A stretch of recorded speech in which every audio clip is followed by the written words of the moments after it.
What? Do I feel like a proud mama? Yeah, you should. I should feel like a proud mama? You should. Why? Because we did this, but I did it, but you helped me. All right. So let's see what's inside of your unit. Okay. For the first time on the sewing machine. Turn it up. You got your hand all up in it. Look at those stitches. Ooh, wee. Y'all see? I can see it now. Ooh, that comb in there. Look at you. Look at you. All right. So tell me how you feeling because you just finished. I feel really good. I'm ready to practice some more. And I'm excited about what's to come. Oh, snap.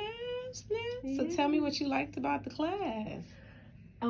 First of all, I love how sweet you are. You're amazing. I love that, all of this come with it. I didn't have to bring anything. I just had to bring myself. Even though I tried to ask you, did you want me to bring anything? You was like, no. So yeah.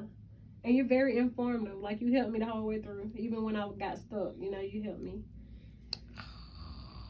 Anything you want to tell your fellow students when they're coming? You guys, please take this class. Like, she is amazing. I mean, you're going to learn. You're going to make a beautiful unit. Like, please take this class and invest in yourself. Oh.